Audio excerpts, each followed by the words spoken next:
Assalamualaikum warahmatullahi wabarakatuh. My name is Fiona Tiara Ramadhani and my student ID is 121230080. Today, I am honored to present my journal club presentation titled Exploring the Co-Pyrolysis of Biomass and Plastic Waste, a Pathway to Renewable Energy Solution.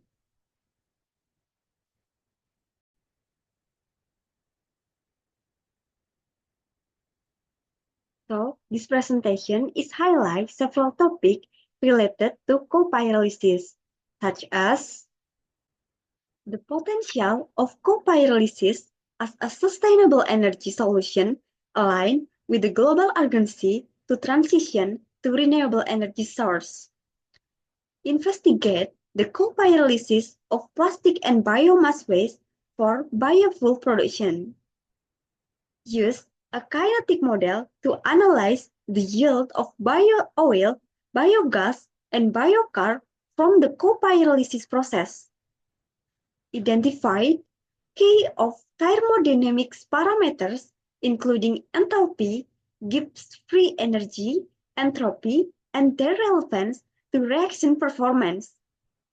Demonstrate that co-pyrolysis increase the yield of bio-oil, biogas, and decrease the reaction activation energy compared to single pyrolysis.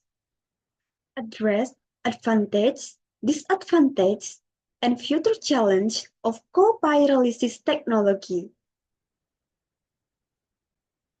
This is the main journal that I will present, but because the journal is lacking in including kinetic calculation, I also take other journals as source in this presentation. I will present a reaction called co-pyrolysis.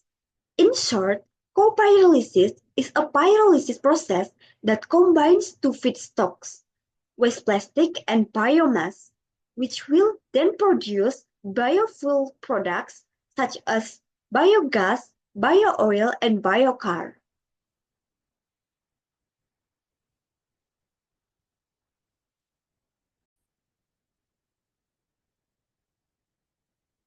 The problems of accumulating biomass and plastic waste, as well as the global energy crisis, has become serious threats to the sustainability of our planet. Poorly managed biomass waste become a source of disease and pollution, while plastic clog the ocean and pollute the soil. This condition is not only damage ecosystem, but also contribute to the climate change. At the same time, the world also faces serious challenge in meeting its growing energy needs. Dependence on limited and depleting fossil resources has triggered a spike in energy price and increased greenhouse gas emission. In the context of the Sustainable Development Goals, or SDGs, this issue is closely related to the Goals 12, Responsible Consumption and Production, 13, Addressing Climate Change, 7, Affordable and Clean Energy, and 15, Terrestrial Ecosystem.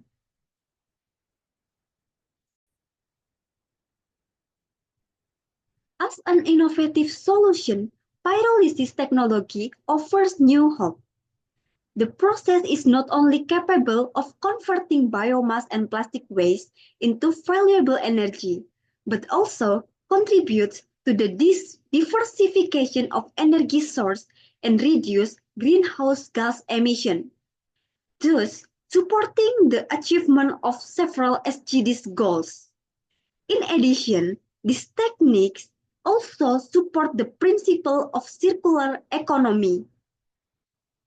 The ability of pyrolysis to treat different types of plastics, including contaminated ones, make it even more attractive as a waste management solution.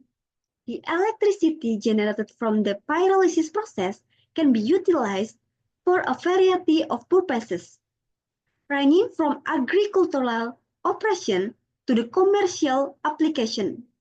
Although the heating value of the producer gas produced from a pyrolysis is lower than that of natural gas. Biomass as a feedstock has the advantage of being sustainable and environmentally friendly energy source. Renewable energy development is currently the world's main concern. Various technologies such as waste plastic gasification and pyrolysis continue to be developed as alternative fossil fuels. Pyrolysis, in particular, offers great potential in converting waste into energy. Co-pyrolysis, which combines plastic waste with biomass, is one of the effective waste management strategies. The process is not only reduce the volume of waste, but also produce renewable energy in form of biofuel. Plastic-based fuel have a high energy content, so they can be a good substitute for fossil fuels. The pyrolysis process can be optimized if we are able to predict the amount of bio-oil, biogas, and biochar produced. To achieve this, an in-depth understanding of various process parameters such as particle size, nitrogen flow rate, temperature, and heating rate is essential. To uncover the reaction mechanism underlying this process, kinetic models such as quadratic model are often used. These models allow us to analyze how factors such as temperature, heating rate, and particle size affect the reaction rate and the end of result of pyrolysis.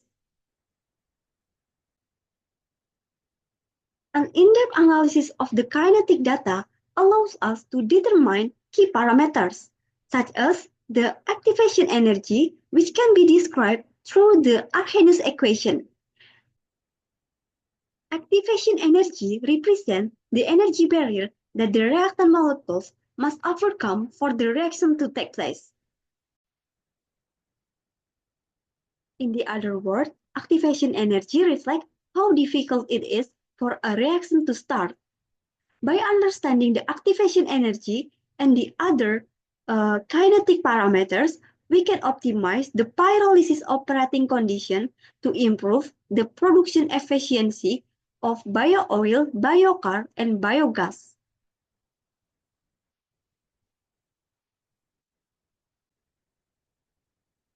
Then we are going to talk about definition and basic principle about pyrolysis.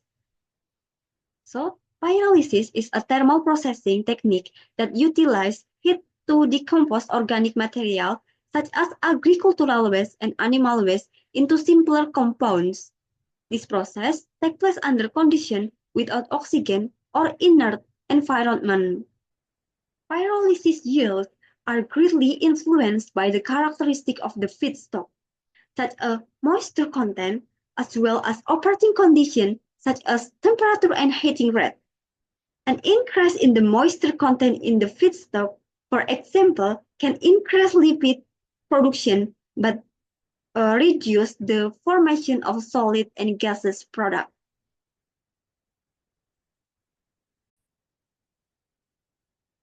The use of catalysts in the pyrolysis process can improve the efficiency and selectivity of the reaction. Catalysts such as CSM5 zeolite and Y-zeolite are often used to accelerate cracking, oligomerization, cyclization, aromatization, and isomerization reaction. With the help of catalysts, the reaction temperature and the time can be reduced, making the pyrolysis process is more efficient.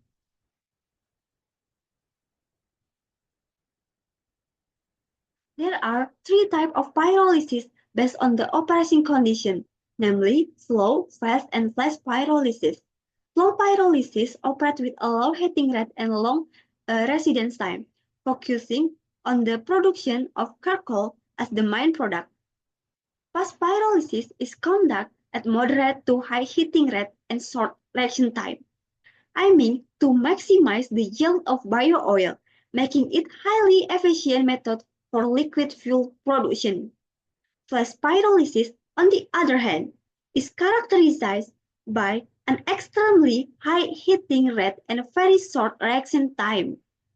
which enable rapid thermal decomposition of the feedstock. Among these, fast pyrolysis is considered the most promising method because it is produces high oil yield and the process is relatively environmentally friendly.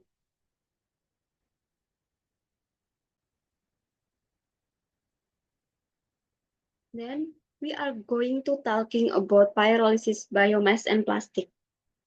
So, co-pyrolysis is one of the promising methods to manage the increasing plastic waste. The process combines heating plastic waste with biomass at high temperature in the absence of oxygen. The result is bio-oil, biochar, and usable gas. The advantage of co-pyrolysis lies in its ability to improve the quality of bio-oil produced from a single pyrolysis plastic. Oils from the plastic pyrolysis generally have high oxygen and water content, as well as high viscosity. However, with the addition of biomass, their negative properties can be reduced. Moreover, co-pyrolysis can also improve the overall bio-oil yield. Here, we will discuss the choice of the feedstock, which includes biomass feedstock and plastic feedstocks, as well as biomass plastic blending, which discuss the ratio of the biomass and plastic for optimization of the co-pyrolysis. So the first is biomass feedstock. Biomass is organic material that comes from living things, both plants and animals. However, it is difficult to give a single definition for biomass because any organic interaction involving carbon dioxide, sunlight, and water can result in any formation of biomass. Alternatively, biomass can also be defined as organic matter that can break down into water and carbon dioxide. So this is a biomass cycle living.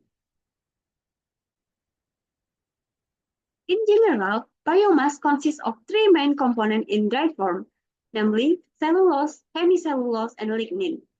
Cellulose is the largest component of the plant cell walls. Cellulose has a high degree of polymerization, averaging up to 10,000 glucopyranose units, making it one of the biomaterials that is highly resistant to hydrolysis. Hemicellulose, another component of the plant cell wall, and has a low degree of polymerization than cellulose, which is about 100 to 200 units. This makes hemicellulose easier to break down than cellulose.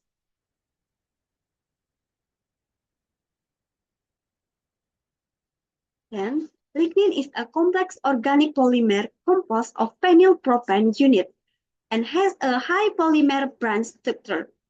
Unlike the cellulose and hemicellulose, lignin is insoluble, even in strong acid, such as sulfuric acid. Its role in biomass is to provide the structural strength and the plant cell wall and to protect other components from chemical and biological degradation. About 40% of the potential energy in biomass comes from lignin. This is due to amorphous structure of lignin and its high carbon content. Lignin is composed of three main monomers, namely sinabil alcohol, picomaroyl alcohol, and coniferyl alcohol.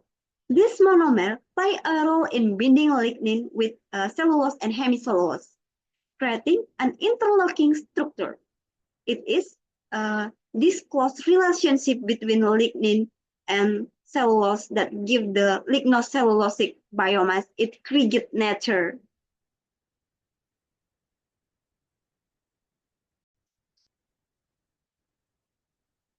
Lignin undergoes thermal decomposition at high temperatures, generally above 500 degrees Celsius.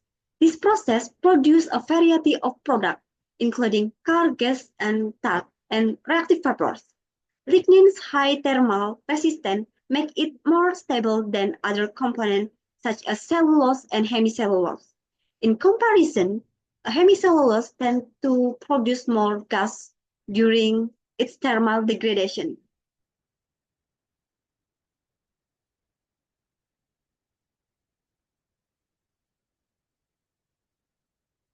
So, in the lignin pyrolysis process, the initial step involves the decomposition of lignin into liquid intermediate compound, or L1. This process occurs through the breaking of complex bonds in the lignin structure, such as C and CO bonds, which are characteristic of its aromatic molecules.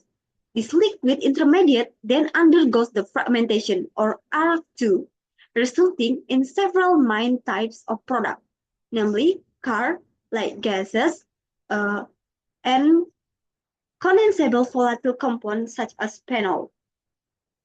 The liquid intermediate can also undergo a secondary reaction, or R3, producing a variety of aromatic compounds, including phenolic monomers and phenolic oligomers. This secondary reaction contributes to the formation of car, which is formed through the condensation of aromatic molecules, as well as simpler light gases. Overall, lignin pyrolysis produces products that are richer in aromatic compounds than cellulose, making it a potential source for bio-oil production with a high content of valuable chemical compounds. In addition, car and gas compounds from lignin are also useful in various energy and material applications. The yield level of these products are highly dependent on the process condition, such as temperature and reaction time.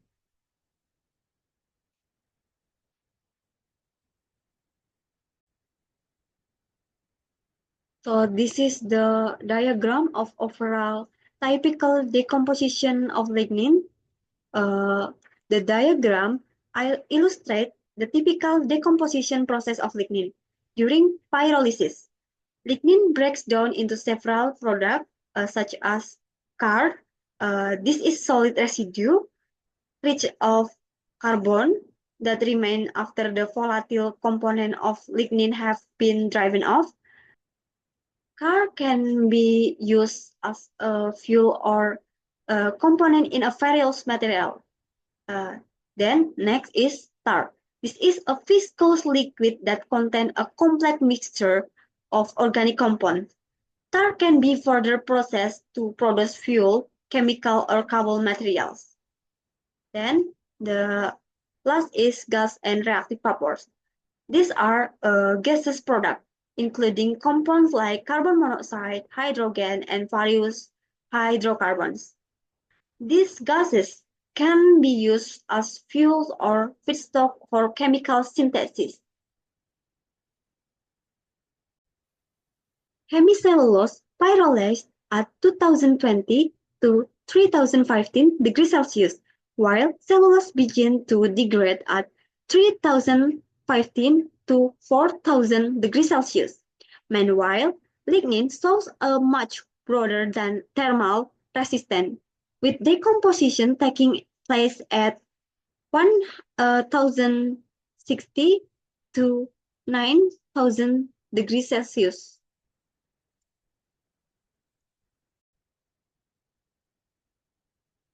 So this is the diagram of decomposition of cellulose during the pyrolysis.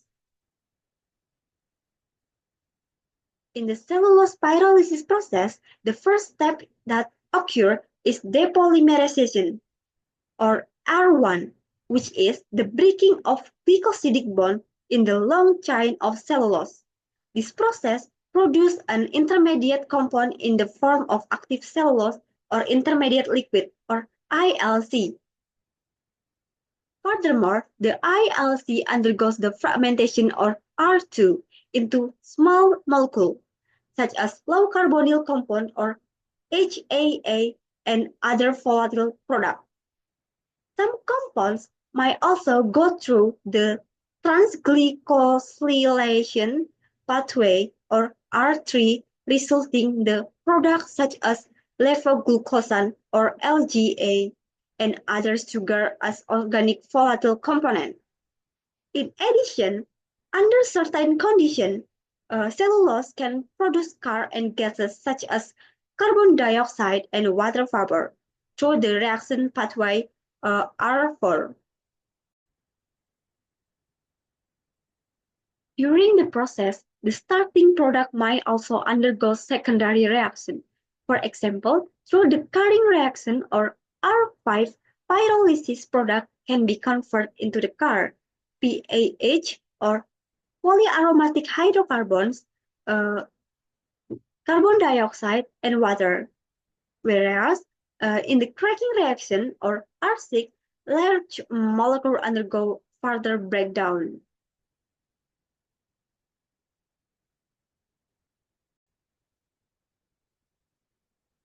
So this is the overall typical decomposition of hemicellulose or cellulose.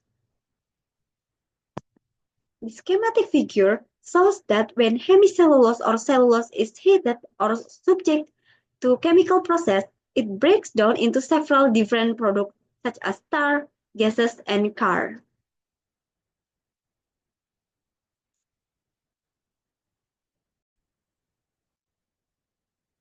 Plastic is a synthesis polymer material that can be molded by application of heat or pressure.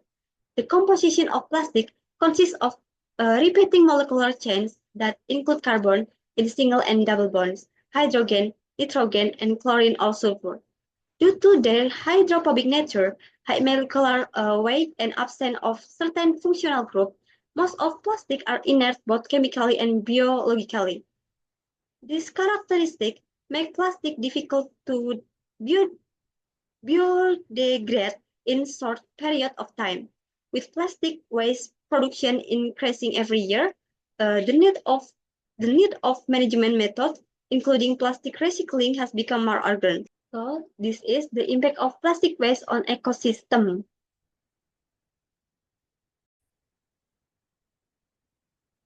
So plastic waste can be broadly categorized into industrial waste and municipal waste. Industrial plastic waste, which typically comes from manufacturing, packaging, and refining sector, is more homogeneous and contains fewer contaminants than municipal waste.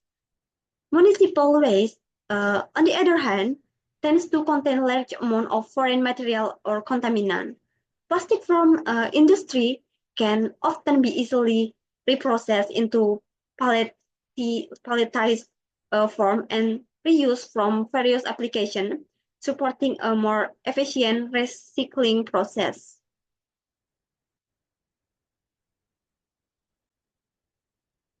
So this figure explains the method of processing plastic waste by single pyrolysis. The main raw material for this process is non-recyclable plastic waste. Through the heating process, the plastic will break down into simple components. The end of result of the plastic pyrolysis process are generally three types of products, namely tar, gas, and car. The reason why PET and PVC are not recommended in the pyrolysis process will be discussed in the next section.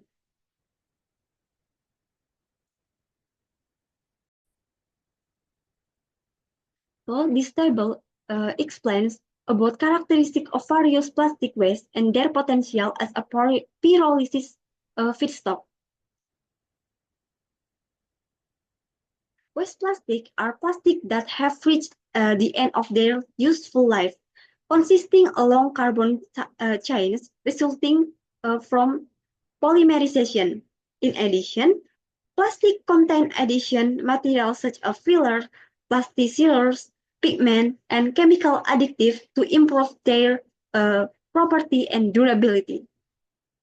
Based on their raw material and production process, plastics are classified into several types, such as polyethylene or PE, polypropylene or PP, polystyrene or PS, polyvinyl chloride or PVC, and polyethylene terephthalate or PET. PE and PP as thermoplastic plastic with low thermal stability are very suitable for pyrolysis as they are easily decomposed into bio-oil and gas. In contrast, chlorine-containing PVC can produce such toxic compound requiring strict flue gas treatment. PS has the potential to produce bio-oil with high aromatic content, while PET is more difficult to process due to its complex aromatic structure and high oxygen content. The type of plastic greatly affects the pyrolysis efficiency and product quality, including bio-oil, gas, and char. The combination of plastic with biomass in pyrolysis increases the yield of high-quality bio-oil with high heating value. Therefore, the proper plastic selection and good pre-treatment are important to maximize benefit and minimize environmental impact.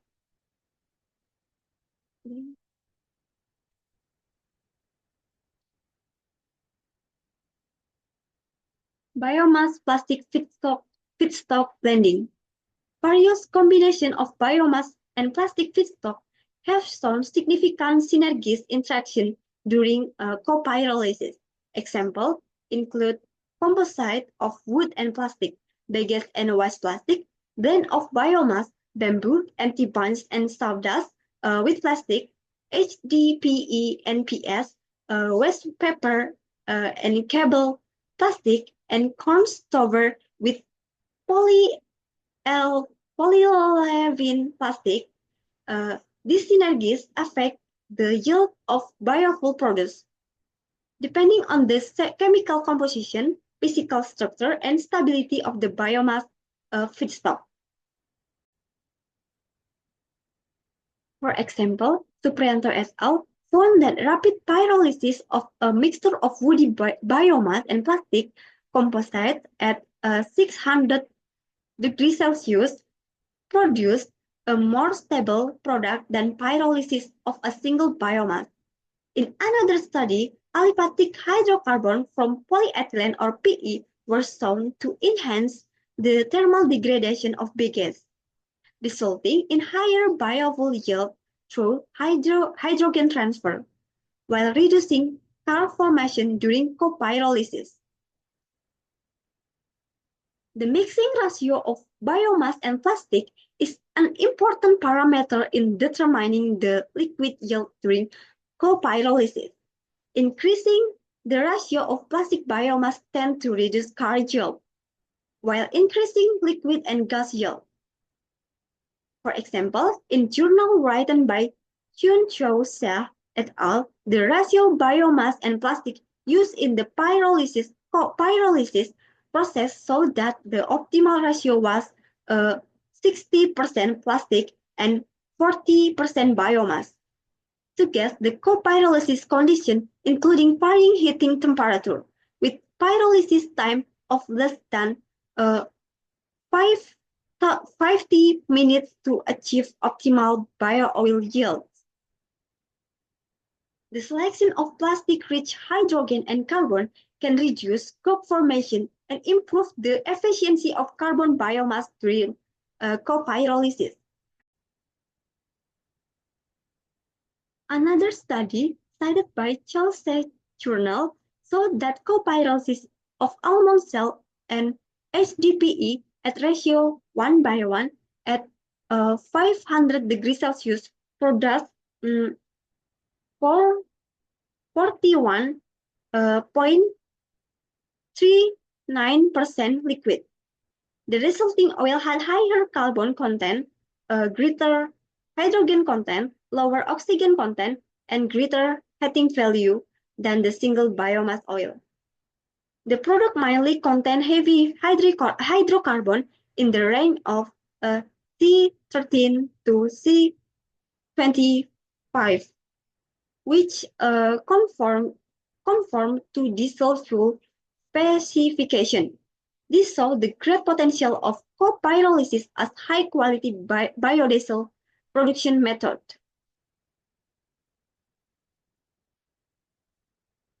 By choosing the right biomass plastic mixing ratio, the biofuel yield can be significantly improved. This process is not only produce better quality biofuel, but also improve the stability and efficiency of pyrolysis product. This synergetic interaction open up great opportunities from optimization of biomass and plastic waste utilization as a sustainable renewable energy resource.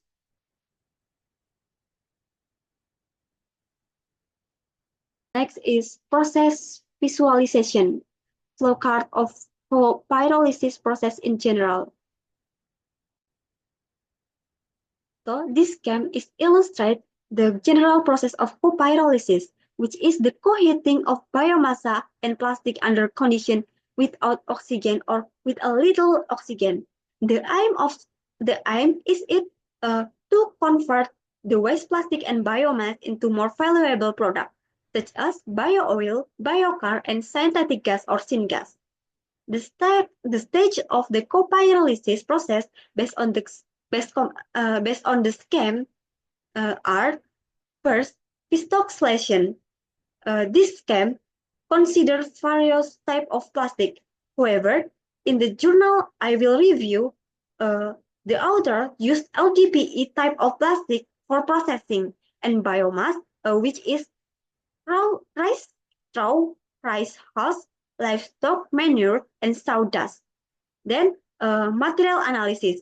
Before processing, the feedstock will be analyzed for its content through the proximate analysis, which is moisture content, volatile matter, fixed carbon, etc., and ultimate analysis such as carbon, hydrogen, oxygen, nitrogen, sulfur, etc. These analyses are important to determine the characteristic of the feedstock and predict the pyrolysis yield. In the journal that I will review, the biomass characteristic and moisture percentage are follows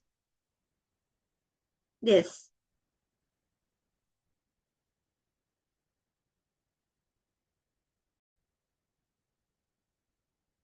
So, in the pyrolysis process, we should consider the right type of the reactor. These are the summary type of the reactor, such as batch reactor, semi-batch reactor, fixed bed reactor, and etc. With working mechanism, advantage and challenge each other. Now, we're going back to the step of copyrolysis in general.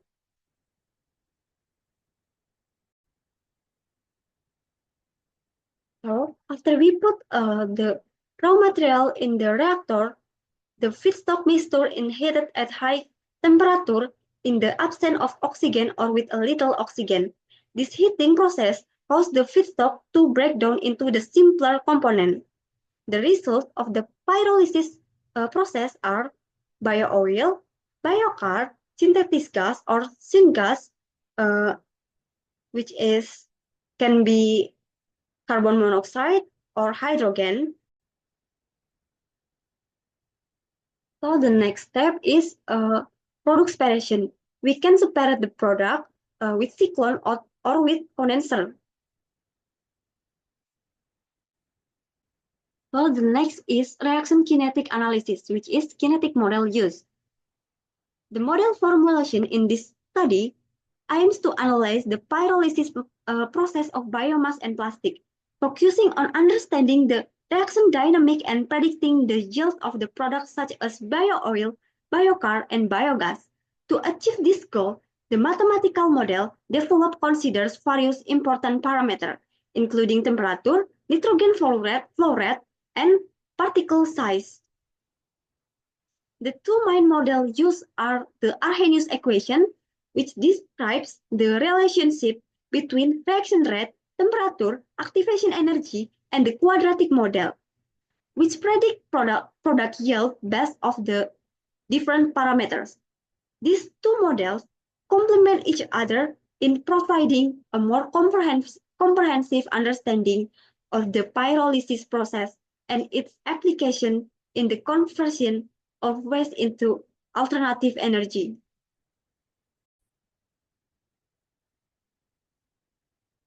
There are main parameters of thermodynamics in pyrolysis, such as enthalpy.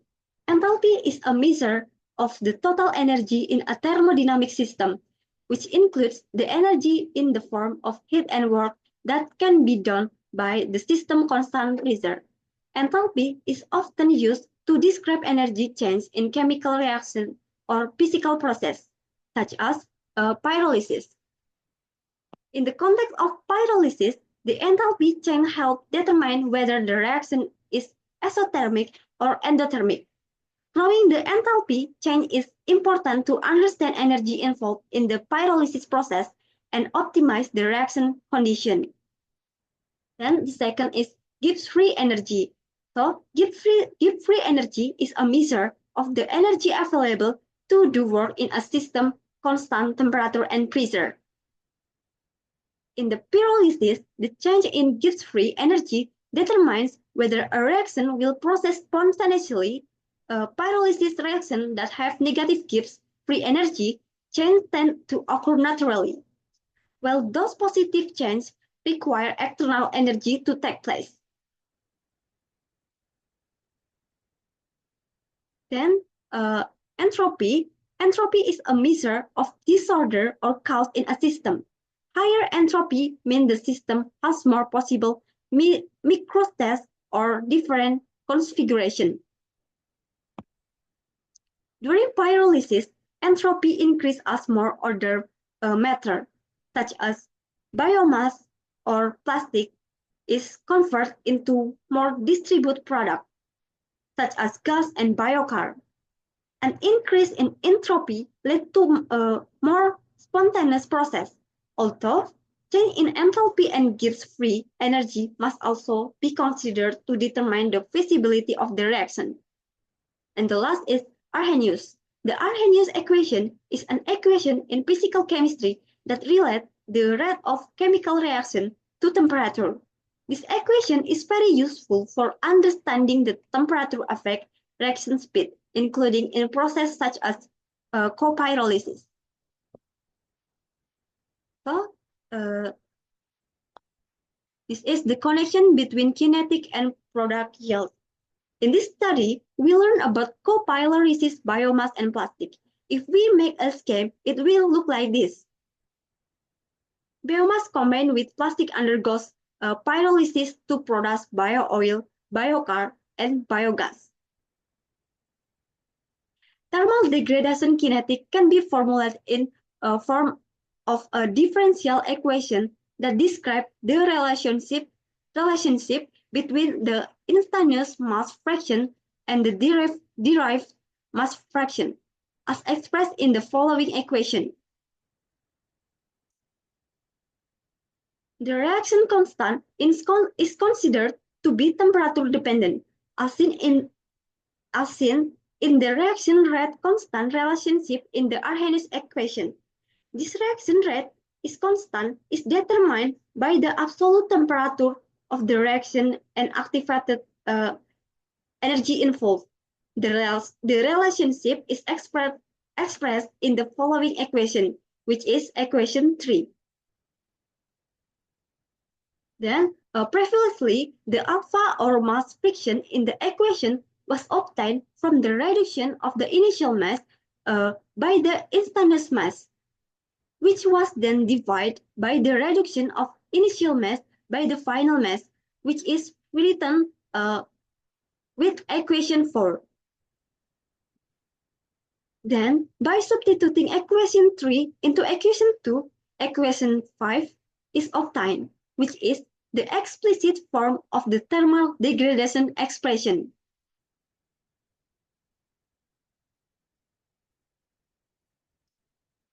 The heating rate of reaction is expressed as beta, with the connection between temperature and time described by equation 6 below.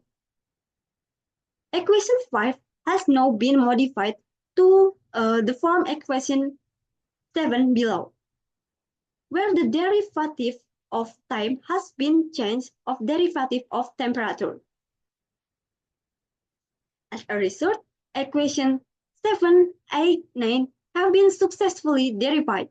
Equation 8 describes the kinetic model expressed as the integral of the activation energy and the absolute temperature of the reaction. Meanwhile, equation 9 describes the linear relationship between mass fraction, degradation rate, and activation energy. Based on equation 9 and the result of thermogravimetric analysis of biomass and plastic, the activation energy was determined along the temperature correlated with maximum degradation rate, or TM. After the activation energy and maximum degradation temperature were calculated, other thermodynamic parameters such as Arrhenius rate, constant coefficient, enthalpy, Gibbs free energy, and entropy were obtained using equation 10 to equation 13.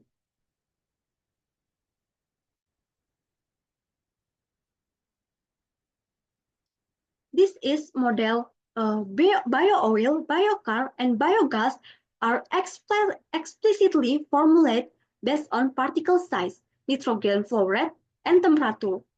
Model development is performed using the backward elimination method by considering various parameter combinations. In this journal, authors use model coefficient data from theoretical studies conducted by previous research, namely Papari et al. The bio-oil, biocar, and biogas yield were calculated using equation 14 to equation 16. The parameter in the equation have the following meanings. T is the temperature in degrees Celsius, B is the average particle size in millimeter, and C is the nitrogen flow rate in the millimeter per minute.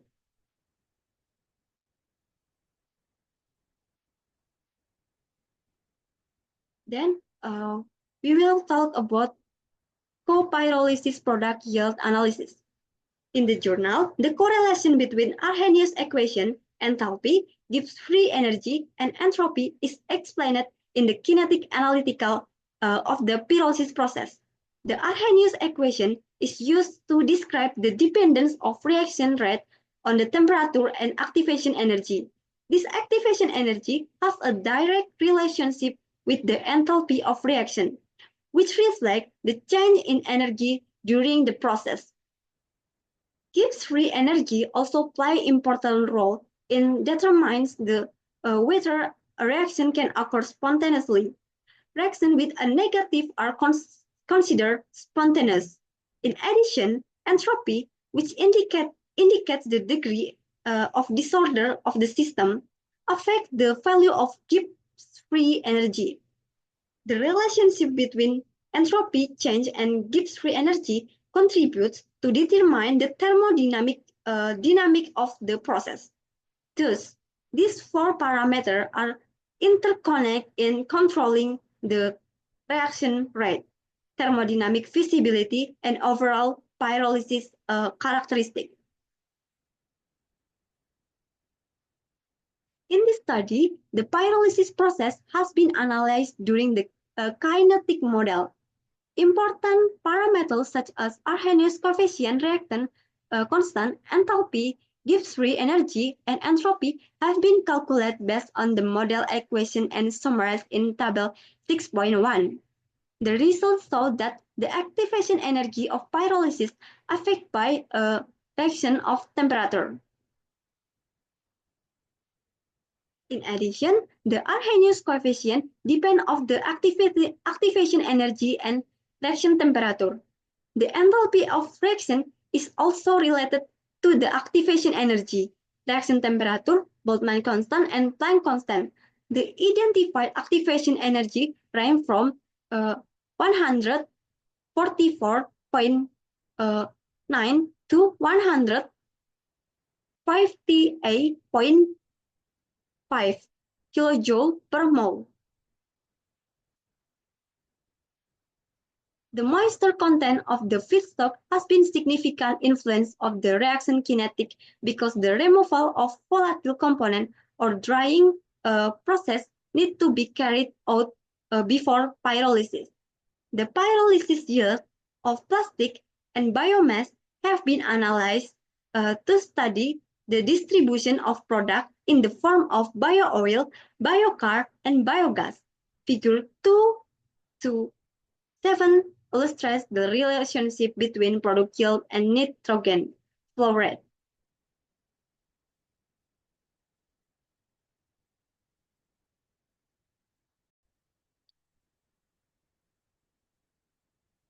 So, based from the graph, it was found that the biochar yield tends to stabilize with increasing temperature and heating rate.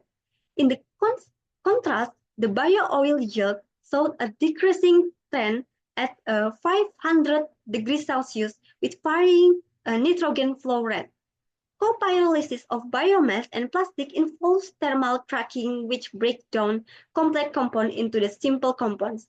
The bio-oil production yield depends on the number of oxygenated functional groups in the feedstock. The more oxygenated functional group, the higher the bio-oil production. In contrast, the carbon content, the biomass is closely related to biochar production. Higher carbon content results in more biochar. Biogas yield is affected by temperature and biomass particle size. In this study, bio-oil production varied from 60% to 80%, depending on the heating rate from 6 degrees Celsius per minute to 14 degrees Celsius per minute, with variation in nitrogen flow rate based on the graph in figure 2 and 3. Decreasing trend in bio-oil yield was observed at higher heating rate, with variation in nitrogen flow rate. On the other hand, as shown in figure 4,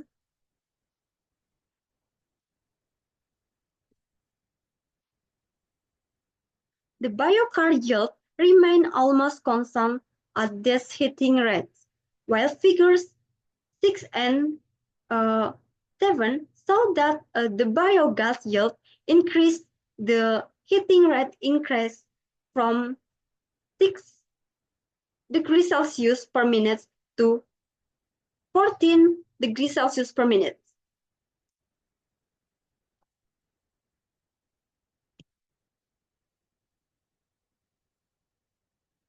So this is the result.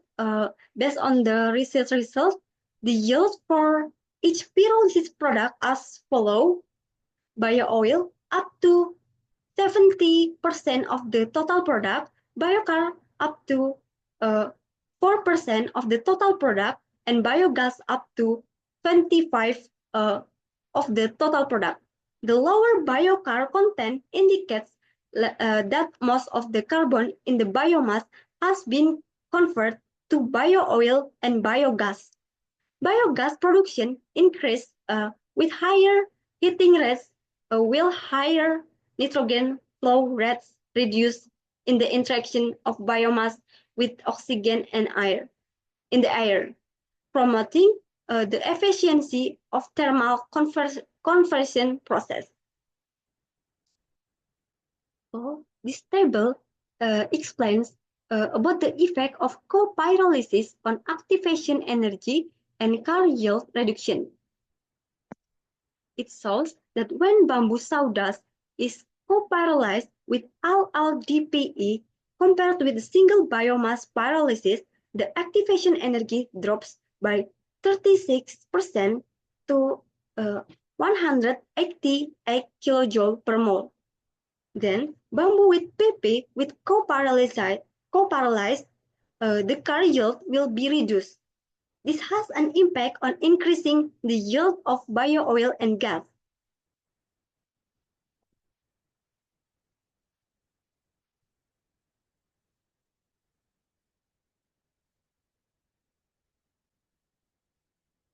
Implication of co-pyrolysis technology. First, advance of co-pyrolysis technology. relevance to industry. Co-pyrolysis of biomass and plastic is becoming one of the most important research topics in the energy industry. The process offers efficient and cost-effective performance, making it promising technology to support by transition to a sustainable energy system. The synergetic effect of mixed feedstock interaction during pyrolysis also creates opportunities to produce high-value products at lower production costs. Factors such as feedstock type, mixture ratio, catalyst properties, and other operational parameters play important role in ensuring the success of this process.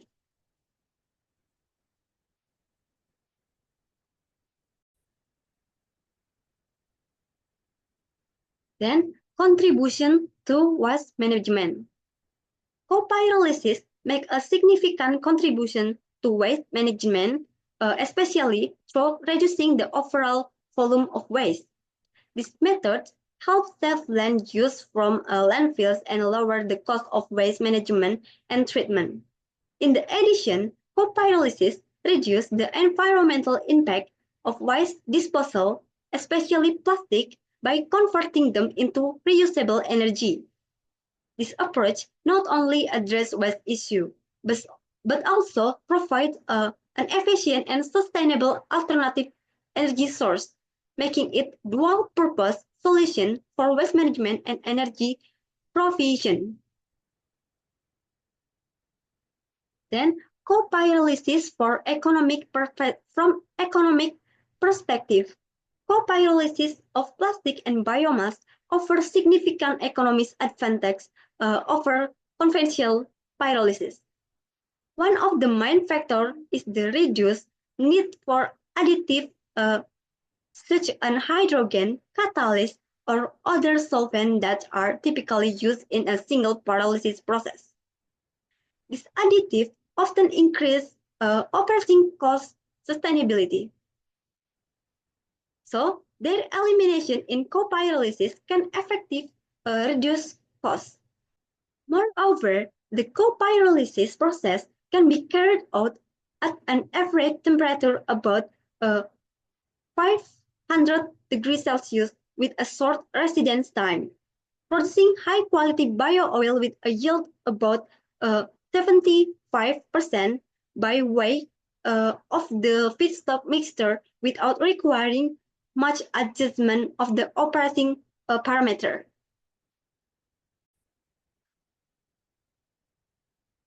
An additional advantage of co-pyrolysis is that bio-oil product is not required an additional upgrading process, which is usually required for single pyrolysis bio-oil.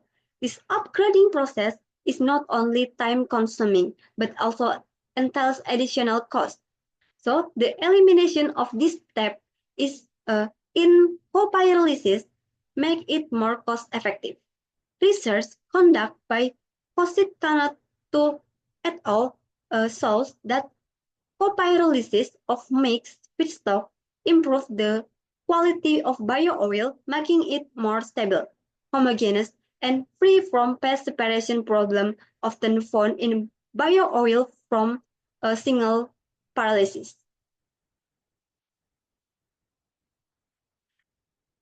Moreover, in terms of profitability, co-pyrolysis is more advantageous compared to single pyrolysis because the resulting bio-oil can be directly mixed with fuel without any additional processing.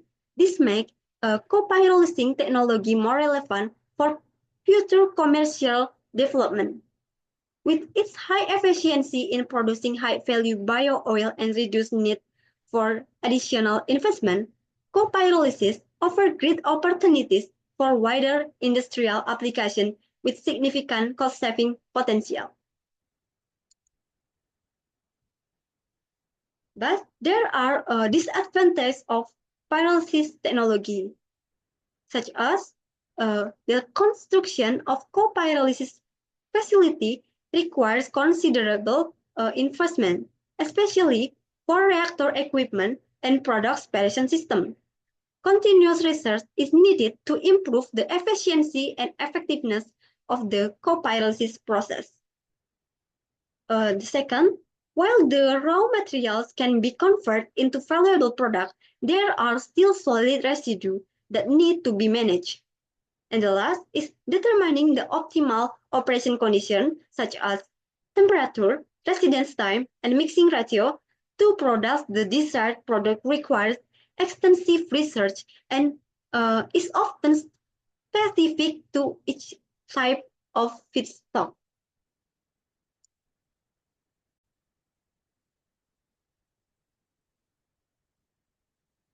However, there are still various challenges that need to be overcome in sustainable producing biofuel and bioenergy from biomass and plastic waste.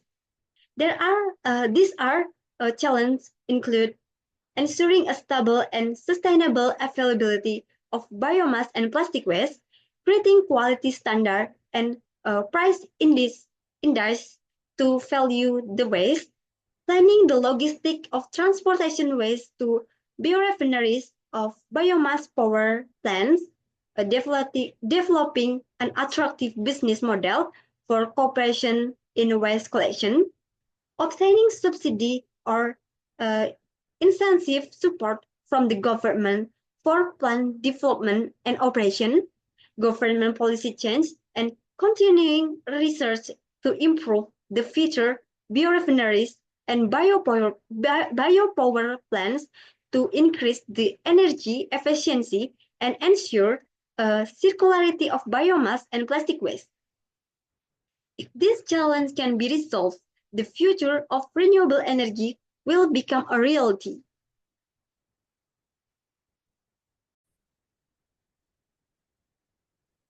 Then, for interactive discussion, the rapid implementation of waste plastic pyrolysis plant will significantly reduce global greenhouse gas emission by up to 100 million tons of carbon dioxide.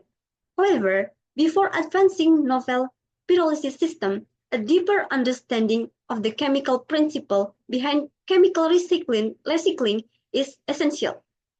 From the perspective of scaling up, integrating kinetic analysis with reactor modeling is the most effective approach to design the reactor suitable for industrial application.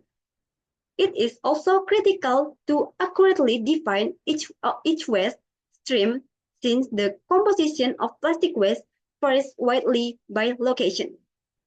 Comprehensive characterization of individual feedstock is necessary to identify the specific quantities and microstructure of different polymer types. So for the conclusion, through this research, it was found that pyrolysis of biomass and plastic is capable of producing bio-oil, biochar, and biogas with yield up to 70%, 4%, and 25% of the total product, respectively. The graph of the result showed that the activation energy for this process with biomass and plastic as feedstock is relatively low at about 145.9 kilojoule per mole. Thus, pyrolysis of biomass and plastic has the potential to support sustainability through the production of alternative fuel such as bio-oil and biogas, which can be utilized in new energy generation technology. Plastic pyrolysis was also identified as a potential solution for plastic waste management as well as sustainable fuel development. Without the utilization of plastic in the pyrolysis, the plastic waste will still pollute the environment. In addition, pyrolysis of plastic and biomass provide a unique perspective in creating a cycle of carbon sequestration and emission.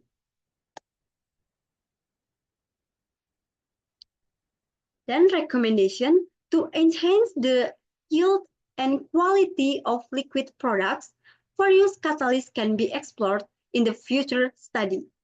Further research could expand more reactor types, such as fluidized bed. Additionally, more investigation is required to assess the potential of co-pyrolyzing lignocellulosic material alongside mixed plastic and biomass, while considering social, economic, and environmental factors.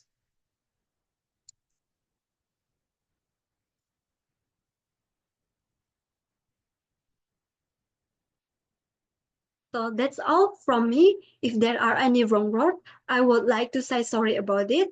And thank you.